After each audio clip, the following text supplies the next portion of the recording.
ठीक यार, केयरफुली जाके एंजॉय कर गया ना, ठीक है? तेरे बिना बहुत बोर हो गई है जिंदगी। I really miss you dear. I too miss you यार। Bye bye dear. खत्म हो गई? अब सोने का क्या लोगी तुम? कान पक गए तुम्हारी लव स्टोरी सुन के। इतनी रात गए, कौन दरवाजा खटखटा रहा है रे? ओफो। चैन से सोने भी नहीं देगा। बोलो रामू। मैडम, आपने जो कहा वो लेके आया हूँ मैडम। ठीक है, फ्रिज में रख देना, बाद में ले लेंगे हम। ओके मैडम, फ्रिज में रखता हूँ। ठीक है, थैंक यू। मैडम, छोटा भाई आने वाला है, मैं उसके साथ घर चला जाऊंगा। ठीक है, आप केयरफुल रहिए मैडम। ओके। मैं बाहर से घर ला करके जाऊंगा। Good night madam. Good night madam. Good night. Good night, good night. Okay अच्छा रामू। मैडम।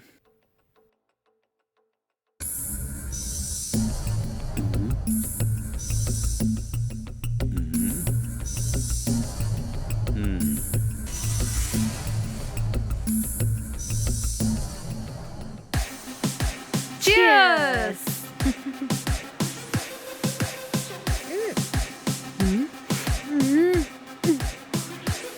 ओफो। ये क्या बला है?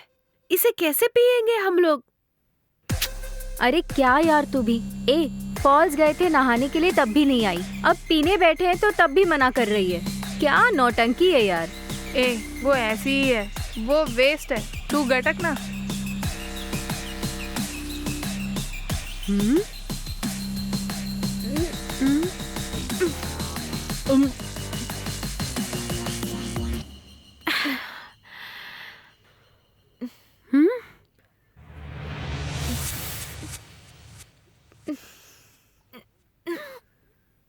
हे, क्या है ये? ये इस तरह पी रही है? बीच बीच में गैप दो ना यार। अरे कल रात इस बियर को इसलिए नहीं छुआ मैंने ताकि फॉल्स में जाके नहा के आऊं। हाँ? तुझे क्या पता है इस बारे में? इसका किक ही अलग है। इसको ना इस किक का मतलब नहीं पता, पर वो किक क्या कह रही हो? कौन सा किक? देखो तो अच्छी एक्टिंग कर रही है। अगले हफ्ते इस समय तू कहाँ पर होगी, सोच के बता। चल दिमाग इतना भी मत लगा। तेरे हस्बैंड के साथ फर्स्ट नाइट रूम में होगी ना?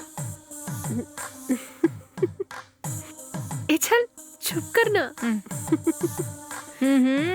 क्या हुआ, शर्मा गई? इस नशे से ज्यादा वो नशा है ना।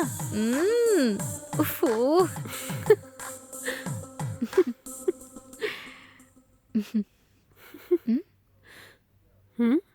क्या हुआ दिव्या, ऐसे मुंह लटका कर बैठी है? इस सेटअप को देखने के बाद मुझे एक पुरानी घटना याद आ गई। क्या है वो?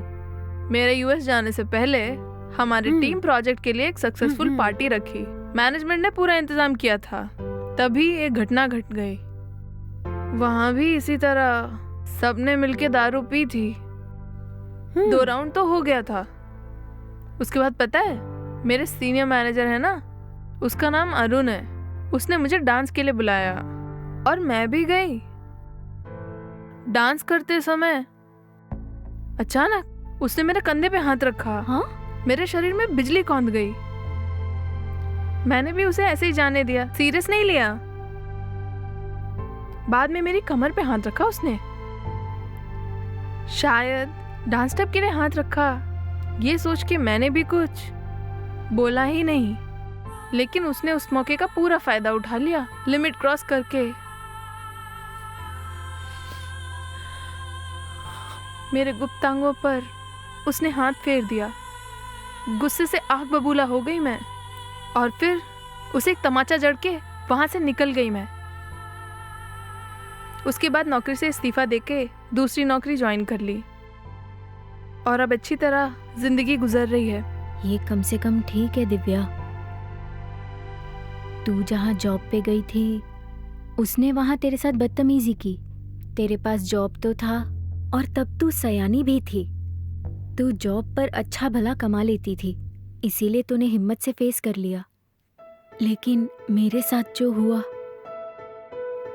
11th स्टैंडर्ड में पढ़ते वक्त हमारी क्लास लेने वाले टीचर ने मेरे साथ। ओ नो, ये क्या बोल रही है तुम? स्कूल में पढ़ते समय? हाँ यार, उस समय मैं उसका सामना भी नहीं कर पाई और मम्मी पापा को बता भी नहीं पाई। घर पे बताऊंगी तो मेरा स्कूल जाना बंद करा देंगे, इस डर से मैंने उन्हें कुछ नहीं बताया। आखिर ऐसा उसने तुम्हारे साथ क्या किया? तुमने सब कुछ कैसे सह लिया? तुम दोनों को पता है ना, मैं कॉन्वेंट में पढ़ी थी। वहाँ स्कूल यूनिफॉर्म कैसा होता है तुम दोनों को पता है ना? शॉर्ट स्कर्ट, ऊपर से मैं फर्स्ट बेंच पर बैठती थी। जब भी वो टीचर हमारे क्लास में आता था, हर बार कुछ ना कुछ नीचे गिराकर वो उठाने के लिए नीचे झुकता था। और वो जब जब भी झुकता, उसकी नजर हमेशा हमारी तरफ ही होती थी। तब हमें उसका मतलब नहीं समझ आया, लेकिन फिर पता चला उसकी नजर कितनी नीच थी। जब भी वो क्लास पढ़ाता, हर बार मेरे पास आ जाता और कुछ ना कुछ गिरा देता। मुझसे झुककर उठाने कहता था और एक बार ऐसे ही झुककर उठाते वक्त अचानक मैंने देखा तो उसकी नजर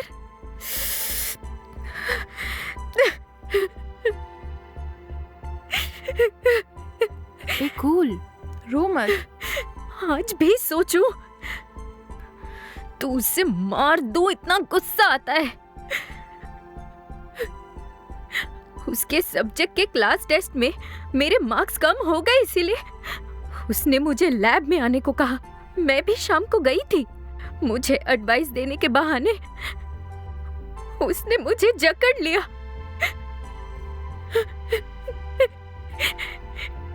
मुझे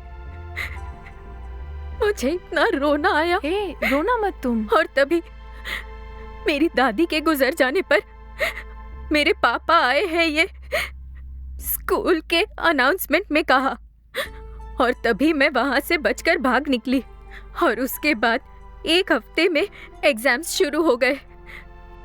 एग्जाम खत्म होते छुट्टी दे दी और वो बात वहीं खत्म हो गई। ये टीचर सारे ऐसे क्यों होते हैं? हे, हर टीचर एक समान नहीं होते हैं। तुम्हारी लाइफ में एक टीचर ने गलती की, लेकिन मेरी जिंदगी में वैसे ही एक टीचर ने मेरी जान बचाई थी। तुम्हारे साथ क्या हुआ? तकरीबन 10 साल की उम्र होगी मेरी। हमारे गांव में उत्सव की वजह से पूरे कॉलेज और स्कूल की लोकल लीव थी। हमेशा की तरह मम्मी डैडी काम पे चले गए और मैं घर पे अकेली थी। तभी मेरे एक मामा माँ से कुछ बात करने के लिए हमारे घर आए हुए थे। मैंने सोचा कि मम्मी डैडी ऑफिस चले गए, इसलिए वो वहाँ से चला जाएगा, लेकिन वो नहीं गए। मम्मी के आने के बाद मिलके ही जाएंगे बोल के वो घर पे ही रह गए। सारी रात काम की वजह से बहुत टायर्ड है बोल के हॉल में जो सोफा था उसी पे शर्ट वगैरह उतार के लेट गए। और मुझसे पूछा कि तुम क्या कर रही हो अभी? तो मैंने उनसे कहा कि मैं परीक्षा की तैयारी कर रही हूँ। तो उन्होंने कहा कि परीक्षा की तैयारी कर रही है तो ठीक है, पढ़ो तुम, मैं जा रहा हूँ। मैं बेडरूम में पढ़ रही थी और मुझे पता ही नहीं चला कि मैं कब सो गई। अचानक मुझे कुछ होने लगा। आंखें खोल के देखी तो वो मेरे पास में लेटे हुए थे। ये क्या बोल रही हो तुम? मैं शॉक हो गई।